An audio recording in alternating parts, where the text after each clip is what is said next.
जय हिंद दोस्तों, आप सभी का बहुत बहुत स्वागत करता हूं। और आज का सबसे पहला इंपॉर्टेंट करंट अफेयर्स 23 दिसंबर का ये रहा। भारत के मानव युक्त गगनयान को किस वर्ष लॉन्च किया जाएगा? बहुत ही महत्वपूर्ण प्रश्न है। In which year India's manned Gaganyaan will be launched? तो फ्रेंड्स 2024 में इस गगनयान को लॉन्च किया जाएगा। मानव युक्त गगनयान मिशन को लॉन्च किया जाएगा। देखिए फ्रेंड्स, यहां पर मैं नाम लूंगा डॉक्टर जितेंद्र सिंह जी का। अब आप याद रखिएगा कि इनके पास कौन सा मंत्रालय है। तो इनके पास है विज्ञान और प्रौद्योगिकी, science and technology, atomic energy और अंतरिक्ष केंद्रीय राज्य मंत्री हैं डॉक्टर जितेंद्र सिंह। इन्होंने लोकसभा में जानकारी दी है कि भारत सबसे पहला मानव युक्त अंतरिक्ष मिशन, जिसे हम गगनयान बोलते हैं, 2024 में चौथी तिमाही को लॉन्च करने वाला है और ये हमारा टारगेट है। दोस्तों, गगन मिशन जो है, गगनयान परियोजना है, इसकी कल्पना 2007 में ही कर ली गई थी और 2018 में ऑफिशियल रूप से 10,000 करोड़ रुपए इसके लिए बजट रखा गया और ये मिशन जो है स्टार्ट किया गया। अब आप सोच रहे होंगे कि ये मानव युक्त है तो कौन कौन इसमें जाने वाले हैं। तो फ्रेंड्स, इसमें 4 भारतीय वायुसेना के पायलट हैं जो मिशन के चालक दल के रूप में चुने गए हैं और इनकी ट्रेनिंग रूस में हो रही है। दोस्तों, किस की मदद से वहां पर हम पहुंचेंगे? तो इसरो के अनुसार LMV-3 रॉकेट का उपयोग किया जाएगा गगनयान मिशन के लिए। क्लियर है दोस्तों? तो फ्रेंड्स, अंतरिक्ष में जो मानव है, जो पहुंचा है, इसकी पूरी हिस्ट्री में आपको बताता हूं। तो दुनिया के 3 ऐसी कंट्रीज हैं। पहला अमेरिका है, दूसरा रूस है और चीन है, जिसके पास मानव युक्त अंतरिक्ष मिशन करने की कैपेसिटी है। दोस्तों, सबसे पहला जो काम किया था वो थे यूरी गगारियन। क्या नाम है इनका? यूरी गगारियन। दोस्तों, अंतरिक्ष में जाने वाले सबसे पहले व्यक्ति थे। 12 अप्रैल 1961 को वोस्तोक रॉकेट पर सवार होकर ये पहुंचे। और ये कहां के हैं? ये सोवियत संघ के हैं, यूरी गगारियन। यदि आपसे पूछा जाए कि अंतरिक्ष में जाने वाली पहली महिला कौन है, तो इनका नाम है वेलेंटीना टेरेस्कोवा। क्या नाम है? Valentina Tereshkova. दोस्तों, 16 जून 1963 को वोस्तोक 6 रॉकेट के द्वारा अंतरिक्ष में प्रक्षेपण किया गया था। अगर आपसे पूछा जाए कि सबसे पहले भारतीय कौन है, तो आप नाम पढ़ रहे होंगे बहुत सालों से राकेश शर्मा जी का। तो विंग कमांडर राकेश शर्मा अंतरिक्ष में जाने वाले एकमात्र इंडियन है और वह 3 अप्रैल 1984 को सोयूज T-11 में सवार होकर सोवियत मिशन में शामिल थे और ये अंतरिक्ष में पहुंचे हैं। तो कैसी लगी आप लोगों को जानकारी? जरूर बताएं कमेंट बॉक्स पर। दोस्तों, यहाँ पे बात हम करेंगे इसरो के बारे में। तो फ्रेंड्स, ये भारत की स्पेस रिसर्च ऑर्गेनाइजेशन है। इसे हम बोलते हैं इंडियन स्पेस रिसर्च ऑर्गेनाइजेशन और इसकी स्थापना 1969 को हुई है। हेडक्वार्टर बेंगलुरु में है। एस सोमनाथ इसरो के 10वें चेयरमैन है। किस नंबर के चेयरमैन है? 10वें चेयरमैन है। कौन? एस सोमनाथ। दोस्तों, आप पढ़ रहे हैं डेली करंट अफेयर्स। आज हम 23 दिसंबर 2022 के करंट अफेयर्स पढ़ रहे हैं। मैं फिर से आप सभी का शुक्रिया कहूंगा कि आप लोग धीरे धीरे अपनी फैमिली को बढ़ाते जा रहे हैं। इसके लिए बहुत बहुत तहे दिल से शुक्रिया। आपने इस क्लास को बहुत पसंद किया और फीडबैक हमारे तक पहुंच रहा है। दोस्तों, इसीलिए हमारी एनर्जी और ऊर्जा बढ़ती जा रही है। आपको इस क्लास में मिलता है special static GK. Daily current affairs का लास्ट में टेस्ट होता है और 200 से 300 इंपॉर्टेंट क्वेश्चन मात्र 25 से 30 मिनट में होते हैं। यह है करंट अफेयर्स की ब्रह्मास्त्र क्लास। दोस्तों, मैं आप लोगों के लिए एक ऊर्जावान पंक्ति लेकर के आया हूं और आपको इस सोच के साथ पढ़ना है। जब भी पढ़ाई करने बैठो तो यह सोचो कि मैं आखिरी बार पढ़ रहा हूं, कल मेरा एग्जाम है। ऐसा भी प्रेशर नहीं लेना है। आपको हर मोमेंट पे मोटिवेटेड रहना है। ये नहीं कि लेक्चर सुना उसके बाद आधे घंटे बाद मोटिवेशन गायब। मुझे मेहनत करना है, प्लानिंग करूंगा, दिन भर मेहनत करूंगा।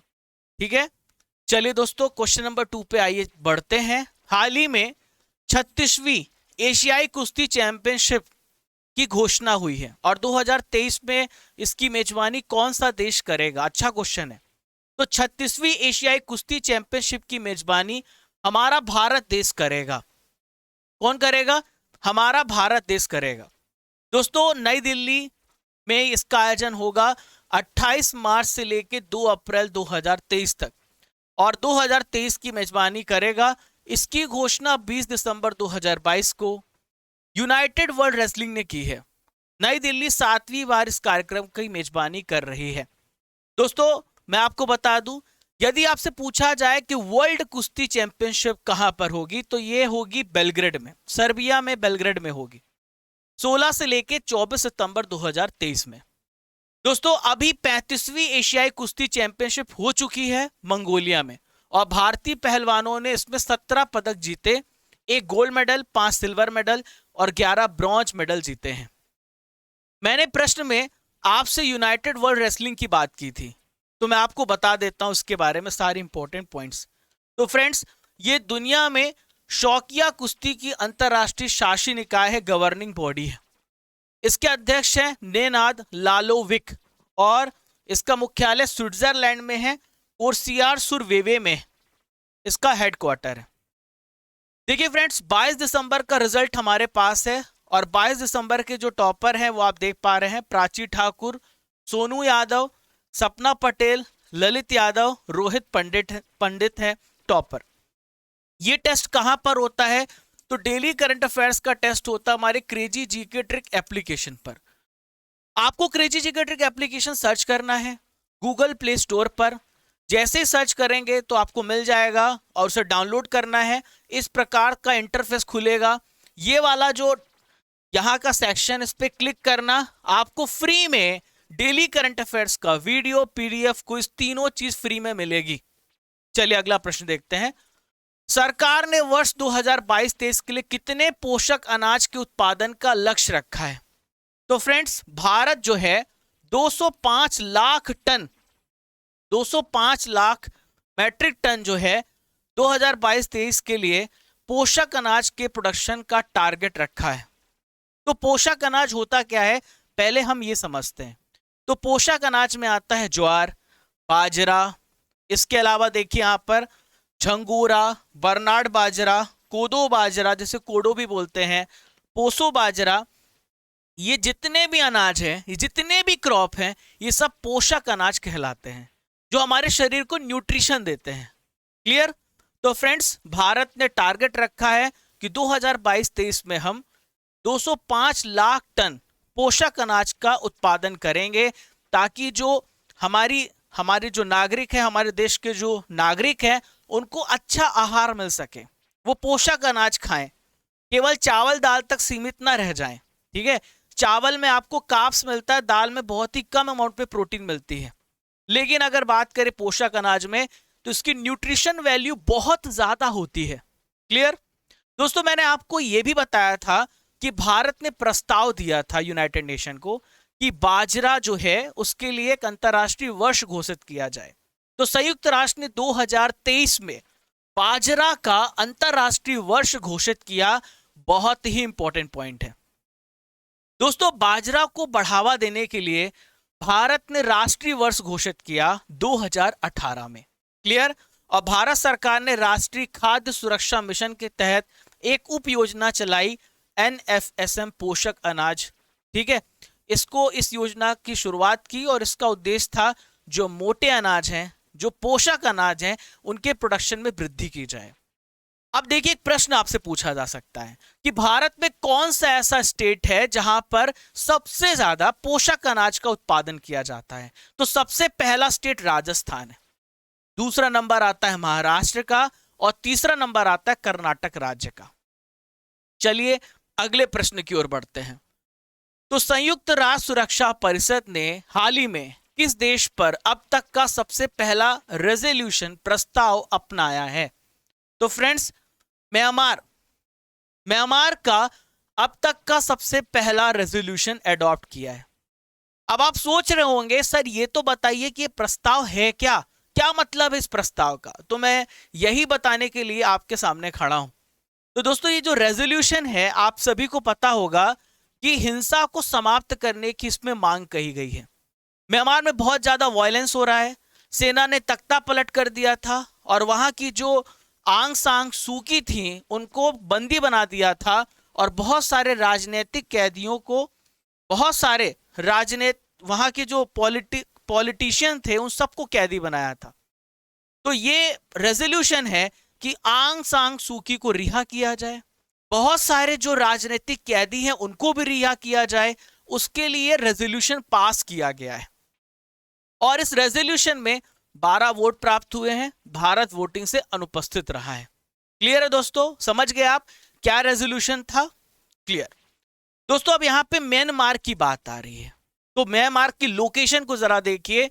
तो ये हमारे भारत की 7 सिस्टर, 7 राज्य हैं यहां पर। उसके बगल में देखिए ये म्यांमार का बहुत बड़ा हिस्सा भारत से लगता है। अब देखिए जरा कौन कौन से राज्य हैं जो म्यांमार की सीमा को छूते हैं। पहला अरुणाचल प्रदेश, दूसरा नागालैंड, तीसरा मणिपुर और चौथा मिजोरम। 4 राज्य हैं जो कि म्यांमार की सीमा को छूते हैं। फ्रेंड्स इसकी कैपिटल है नेपिडा, ठीक है, नेपिडा, ये इसकी कैपिटल है। दोस्तों इसकी करेंसी याद रखना, क्यात। क्या है? क्यात। इनके प्रधानमंत्री हैं मीन आंग हलिंग। तो फ्रेंड्स आंग सांग सूकी को लोकतंत्र और मानव अधिकार के लिए इनको नोबेल पुरस्कार मिला है 1991 में। ठीक है, चलिए आगे बढ़ते हैं। ऑस्कर अवार्ड के लिए किस भारतीय फिल्म के गाने को शॉर्टलिस्ट कर दिया है? तो फ्रेंड्स ये भारत का सबसे पहला गाना होगा जो ऑस्कर के लिए नॉमिनेट किया गया है, शॉर्टलिस्ट किया गया है, भारतीय फिल्म का है। तो ये फिल्म है RRR। बहुत दिनों से इतने सारे अवार्ड मिल रहे हैं RRR को, ऑस्कर में और भी कैटेगरी में, मैंने आपको करंट अफेयर्स में पढ़ाया था, इसे नॉमिनेशन मिला है। अब इसके गाने को जो है शॉर्टलिस्ट किया गया है और गाने का नाम है नाटू नाटू। तो नाटू नाटू ऑस्कर 2023 के लिए शॉर्टलिस्ट की गई है।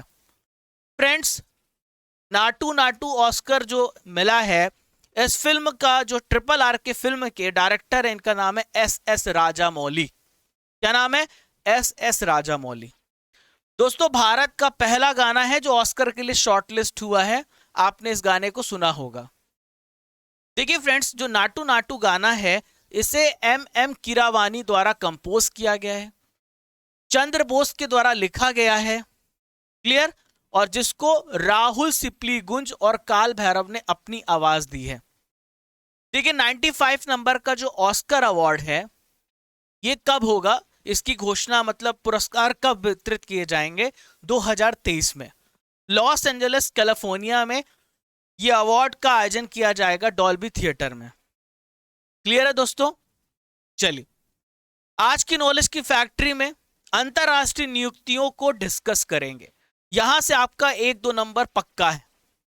चलिए अब माफ कीजिएगा, नियुक्तियां यहां नहीं है, आज नियुक्तियां नहीं है, आज यहां पर प्राइजेस हैं, पुरस्कारों को डिस्कस करेंगे, पुरस्कार एवं सम्मान को डिस्कस करेंगे। ठीक है, तो सबसे पहला जो पुरस्कार है ये है चैंपियंस ऑफ द अर्थ पुरस्कार, यूनाइटेड नेशन के द्वारा दिया जाता है, डॉक्टर पूर्णिमा देवी बर्मन को मिला है।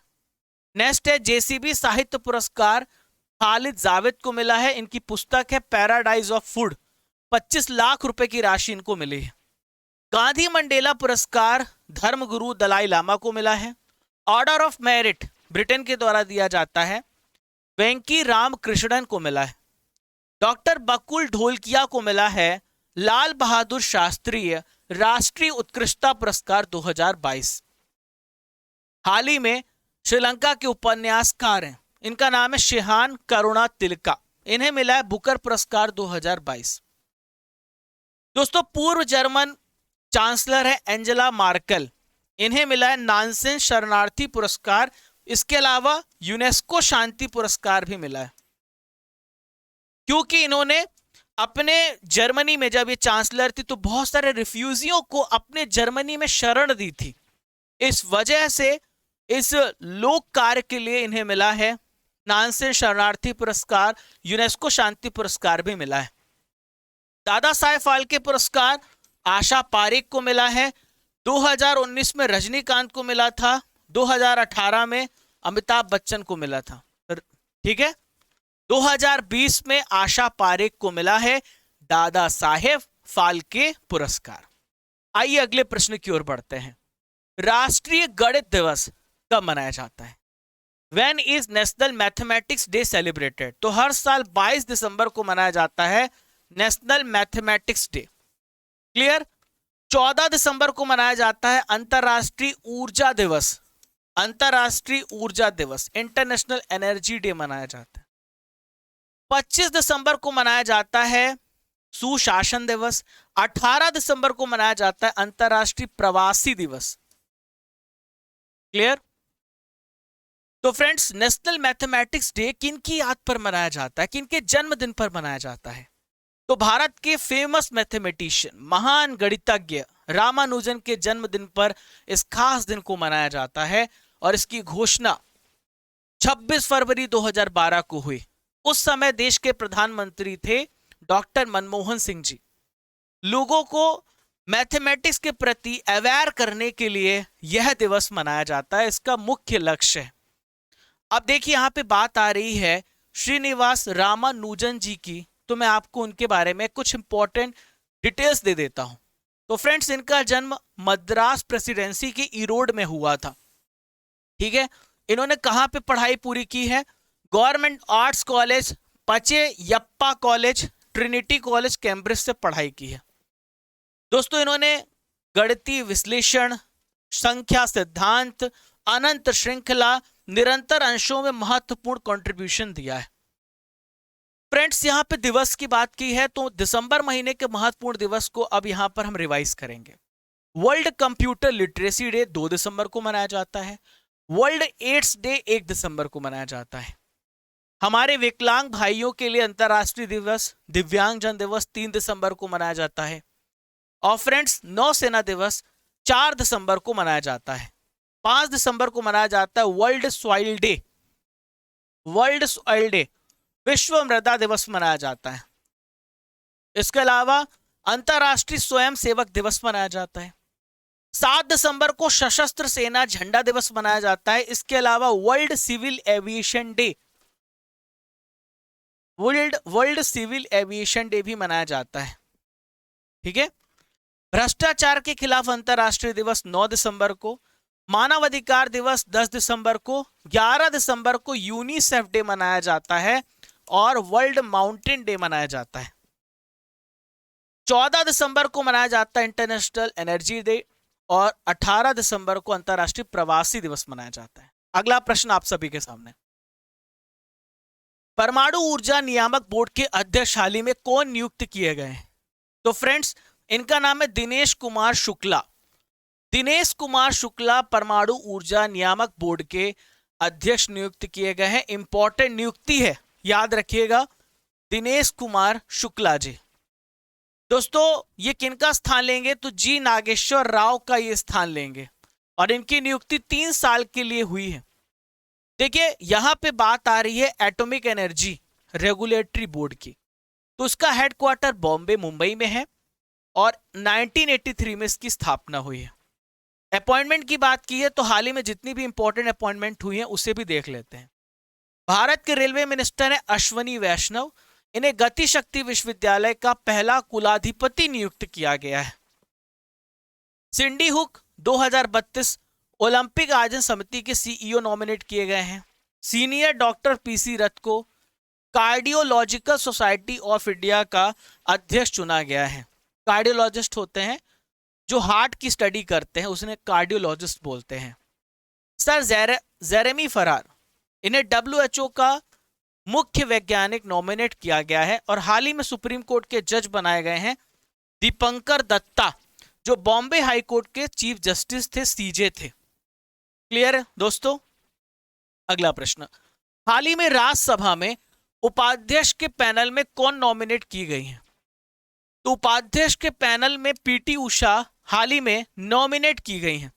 भारतीय ओलंपिक संघ की पहली महिला अध्यक्ष अभी हाल ही में पीटी उषा बनी है। दोस्तों, किया गया कार्य कभी नहीं भुलाया जा सकता।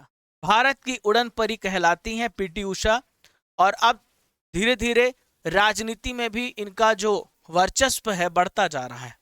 दोस्तों, राज्यसभा के सभापति कौन है? जगदीप धनखड़, जो कि भारत के उपराष्ट्रपति हैं 14 नंबर के। जो भी देश का उपराष्ट्रपति होता है वो राज्यसभा का पदेन सभापति होता है।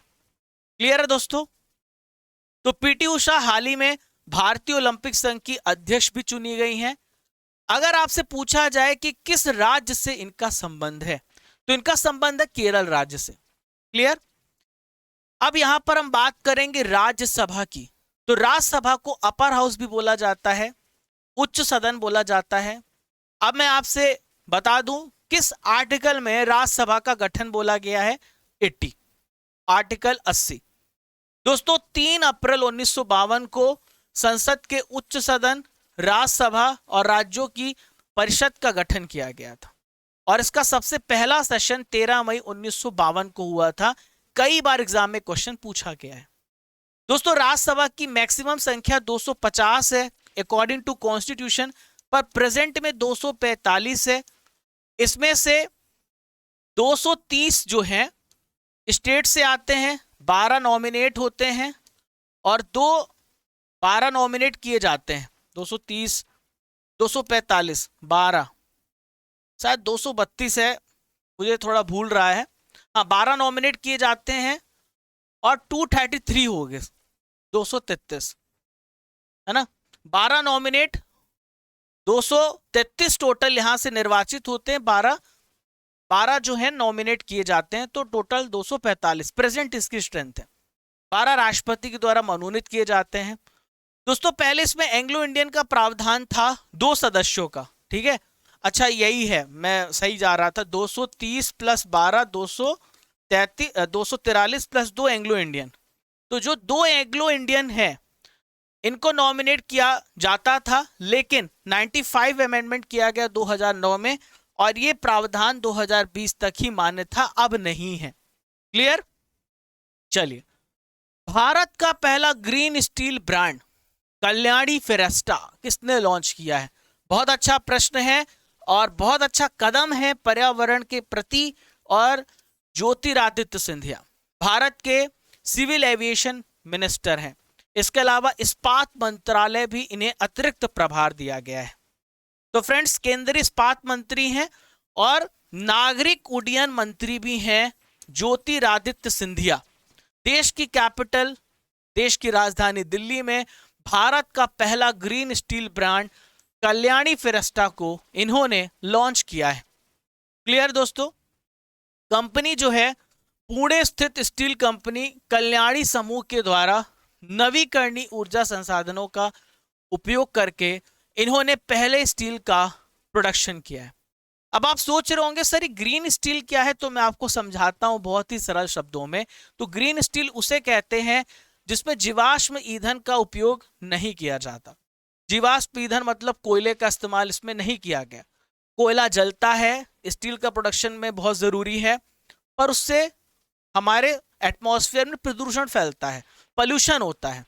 तो इस विधि में कोयले से चलने वाले संयंत्रों के पारंपरिक कार्बन गहन की जगह कार्बन ऊर्जा स्रोत जैसे हाइड्रोजन, कोयला, गैसीकरण और बिजली का उपयोग किया जाता है। कोयले का इस्तेमाल नहीं किया गया।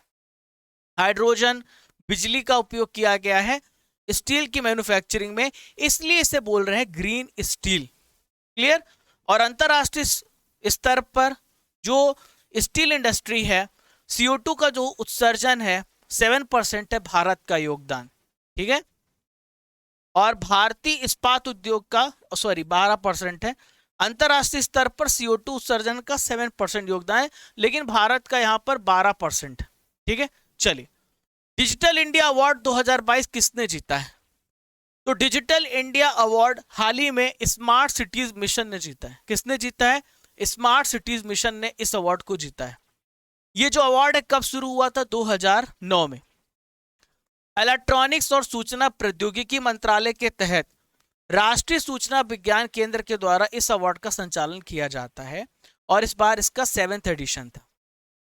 दोस्तों यहां से 10 करंट अफेयर्स होते हैं खत्म, लेकिन आपको रसमलाई खिलाऊंगा, 10 महत्वपूर्ण प्रश्न बताऊंगा 2022 के। मेडिसिन में 2022 का नोबेल प्राइज किसे मिला है? स्वांते पाबो। तो स्वांते बोलने पर आ रहा है स्वास्थ्य, ठीक है। और स्वास्थ्य के क्षेत्र में मेडिसिन, अगर आपको स्वस्थ रहना है तो आपको मेडिसिन खाना पड़ेगा, मैंने ट्रिक बताई थी आपको। तो स्वस्थ से स्वांते पाबो आप याद रखना। इसके अलावा अक्षय सर आपके लिए बहुत अच्छी ट्रिक्स बनाते हैं, तो उनकी वीडियो भी देख लीजिएगा। आईएएफ में कितने पहले स्वदेशी हल्के लड़ाकू हेलीकॉप्टर शामिल किए गए हैं? तो 10। भारत का जो मॉम मिशन था कितने साल बाद समाप्त हो गया? 8 साल के बाद। विश्व पर्यावरण दिवस, वर्ल्ड हैबिटेट डे कब मनाया जाता है? 3 अक्टूबर को। मेघालय के राज्यपाल के रूप में किसे अतिरिक्त प्रभार दिया गया है? तो यह है बीडी मिश्रा जी। चलिए फ्रेंड्स, शुरू हो जाइए। 10 प्रश्न आने वाले हैं, आपको 10 में 10 लाना है। तो पहला प्रश्न रहा, भ्रष्टाचार के खिलाफ अंतरराष्ट्रीय दिवस कब मनाया जाता है? 9 दिसंबर को। एटॉमिक एनर्जी रेगुलेशन बोर्ड का मुख्यालय कहां पर है? तो ये कहां पर है? मुंबई में। 2022 का दादा साहेब फाल्के पुरस्कार, यहां पे 2020 करो, 2020 का 2022 में मिला है, आशा पारेख जी को मिला है। जेसीबी साहित्य पुरस्कार किसे प्राप्त हुआ है? तो जेसीबी साहित्य पुरस्कार खालिद जावेद को मिला है। क्यात किस देश की करेंसी है? तो क्यात जो है म्यांमार की करेंसी है। अगला प्रश्न है, 35वीं एशियाई कुश्ती चैंपियनशिप किस देश में आयोजित की गई? तो 35वीं, इसका आयोजन 35 का मैं बोल रहा हूं, तो आयोजित की गई मंगोलिया में। 36वीं कहां पे होगी? इंडिया में। गांधी मंडेला पुरस्कार किस व्यक्ति को मिला है? तो फ्रेंड्स, दलाई लामा जी को मिला है। संयुक्त राष्ट्र ने किस वर्ष अंतरराष्ट्रीय बाजरा वर्ष घोषित किया? 2023 को। कौन सा राज्य पोषक अनाज के उत्पादन में पहले स्थान पर है? तो पोषक अनाज के उत्पादन में सबसे पहला राज्य राजस्थान है। प्रेजेंट में भारत के इस्पात मंत्री कौन है? तो यह है ज्योतिरादित्य सिंधिया, जो कि अभी प्रेजेंट में सिविल एविएशन मिनिस्टर भी हैं। दोस्तों, बहुत सारे कोर्सेस हैं, जैसे Indian geography, mathematics, polity, reasoning, history, world geography, और बहुत सारे कंबाइंड कोर्सेस चलाए जा रहे हैं, और हमारे स्पेशल टीचर्स आपको पढ़ा रहे हैं। आप कोड यूज कर लेना राजा गुप्ता क्रेजी जीके ट्रिक। अगर आप इन कोर्स में एनरोल करना चाहते हैं तो आपको मैक्सिमम डिस्काउंट मिल जाएगा।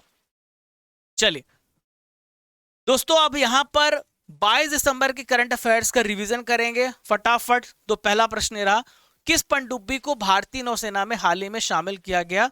वगीर को।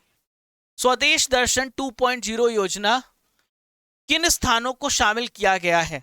इसमें 2 स्थान है, गया और नालंदा।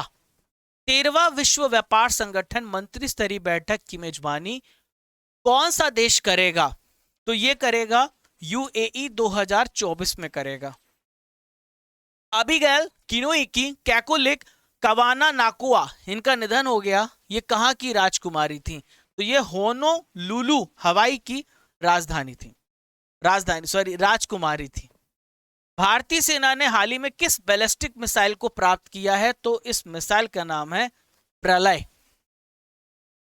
किस स्थल को यूनेस्को विरासत स्थलों की अस्थायी सूची में जोड़ा गया है? वाडनगर शहर, सूर्य मंदिर, मोढेरा, रॉक कट मूर्तियां। सामाजिक प्रगति सूचकांक में सबसे बेस्ट प्रदर्शन करने वाला केंद्र शासित प्रदेश पुदुचेरी है। करीम बेंजेमा किस देश के फुटबॉल खिलाड़ी थे जिन्होंने संन्यास लिया है? तो ये फ्रांस के प्लेयर थे। जनजातीय शीतकालीन महोत्सव का आयोजन किस राज्य या किस केंद्र शासित प्रदेश में किया गया? जम्मू एंड कश्मीर में। फिट एट एनी एज, इस पुस्तक के लेखक कौन है? तो फ्रेंड्स, इस पुस्तक के लेखक हैं पीवी अय्यर। दोस्तों, आज का सवाल है, भारत के मानव युक्त गगनयान मिशन को किस वर्ष लॉन्च किया जाएगा? आपको इसका आंसर कमेंट बॉक्स पे देना है। मैं बहुत सारे स्टूडेंट्स का कमेंट रिप्लाई करता हूं, आपने देखा होगा, है ना। ये राजा गुप्ता क्रेजी जी के ट्रिक इस प्रकार से लिख करके आता है, राजा गुप्ता क्रेजी जी के ट्रिक। तो इस आईडी से मेरा रिप्लाई आता है। आपके जो भी प्रश्न हो आप जरूर कमेंट बॉक्स पे लिखें, जैसा भी प्रश्न हो बताएं, है ना। आप अपने भाई तक पहुंचा सकते हैं, अपने सर तक पहुंचा सकते हैं अपने प्रश्नों को। चलिए, स्टैटिक जीके का पिटारा खुल गया है। वर्ल्ड की झीलें, वर्ल्ड की लेक्स जो हैं यहां पर डिस्कस करेंगे। आज हमने वर्ल्ड ज्योग्राफी का टॉपिक लिया है, तो चलिए शुरू करते हैं। विश्व की कौन सी सबसे बड़ी झील है? तो विश्व की सबसे बड़ी झील कौन सी झील है? यह है कैस्पियन सागर। क्या नाम है? कैस्पियन सागर। क्लियर? विश्व की सबसे बड़ी मीठे जल की झील कौन सी है? तो मीठे जल की झील कौन सी? सुपीरियर। आप ऐसे भी याद रख सकते हैं कि जो मीठे बोलते हैं लोग वो हमेशा सुपीरियर होते हैं। जो मीठा बोलते हैं, जो अच्छा बोलते हैं, लोग उन्हें सुपीरियर मानते हैं, है ना, जो अच्छा बोलते हैं। कौन सी विश्व की सबसे गहरी झील है? तो विश्व की सबसे गहरी झील है बैकाल। दोस्तों जब काल आता है तो लोग गहरे, मतलब लोग बहुत नीचे डूब जाते हैं और बर्बाद हो जाते हैं जब भी काल आता है ना, ऐसे याद रखना। विश्व की सबसे ज्यादा लवड़ी झील, यानी यहां पर सबसे ज्यादा आपको यहां मिनरल्स मिलेंगे, सॉल्ट मिलेगा, तो सबसे ज्यादा लवड़ी झील जो है ये है वॉन झील। क्या है? वॉन झील। आगे बढ़े। समुद्र तल से सबसे नीचे झील, तो नीचे इंसान कब चला जाता है? जब उसकी मृत्यु हो जाती है, जब वो मृत हो जाता है तो मृत सागर। सबसे ऊंचाई पे स्थित नौकायान झील, जो सबसे ऊंचाई पे स्थित झील है तो यह टिटिकाका। हमारे घरों में काका लोग होते हैं, हम लोग उन काका को सबसे ऊंचाई पे रखते हैं। विश्व की सबसे बड़ी खारे पानी की झील कौन सी है? तो विश्व की सबसे बड़ी खारे पानी की झील है कैस्पियन सागर। इनमें से कौन सा देश युग्म अरल सागर के किनारे है? तो यहां पर आपको देखना होगा Kazakhstan, Uzbekistan, Kazakhstan, Turkmenistan, Azerbaijan, Uzbekistan, Kazakhstan, रूस। तो कजाकिस्तान और उज्बेकिस्तान अरल सागर के किनारे हैं। अमेरिका के झील प्रदेश में 5 झीलों में कौन सी झील है जो अमेरिका में पूरी तरीके से आती है? ठीक है, ग्रेट लेक्स कहा जाता है उनको। तो अमेरिका में पूरी तरीके से मिशिगन आती है। विक्टोरिया झील कहां पर है? तो विक्टोरिया से ही निकलती है नाइल, आपको पता होगा, आपने पढ़ा होगा। तो विक्टोरिया झील कहां पर है? पूर्वी अफ्रीका में। इनमें से एक की सीमा कैस्पियन सागर से नहीं लगती है। आर्मेनिया, अजरबैजान, इसे आप लोकेट करेंगे मैप में, देखिएगा, है ना। तो ये है आर्मेनिया। इनमें से कौन सी एक झील है जो तंजानिया एवं युगांडा के बीच अंतरराष्ट्रीय सीमा बनाती है? तंजानिया और युगांडा की भी सीमा बनाती है विक्टोरिया। कैस्पियन सागर कहां पर है? कैस्पियन सागर रूस और ईरान के बीच में, सऊदी अरब, मिस्र के बीच में, मिस्र और लीबिया, लीबिया इजराइल, ये रूस और ईरान के बीच में है। कौन सी झील खारे पानी की झील नहीं है? कैस्पियन सागर, बैकाल, ग्रेट सॉल्ट लेक और वॉन झील। तो नाम में ही ग्रेट, ये सबसे बड़ी है, वॉन भी है, बैकाल, बैकाल इसका उत्तर है। ठीक है, तो दोस्तों कैसा लगा आज का पिटारा? जरूर अपना फीडबैक देना, और किस टॉपिक पे वीडियो चाहते हो बताना, अपने मन की बात जरूर बताना कमेंट बॉक्स पर, सबके रिप्लाई दूंगा और कोशिश करता रहूंगा आप लोगों के साथ लगातार जुड़े रहने की।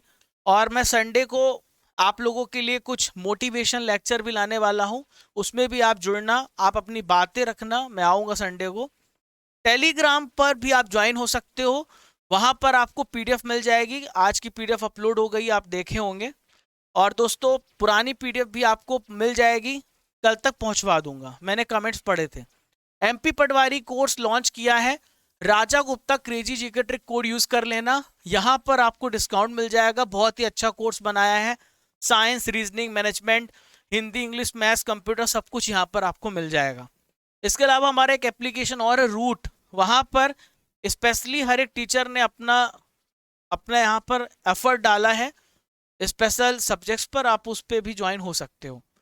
आप हमें फॉलो कर सकते हैं इंस्टाग्राम पर, हम इंस्टाग्राम पर है जहां पर आपको शॉर्ट्स, रील्स मिलता है, इंपॉर्टेंट नॉलेज मिलता है।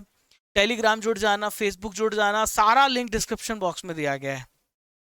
और सब्सक्राइब करना मत भूलना, घंटी वाला बटन दबा देना, शेयर कर देना।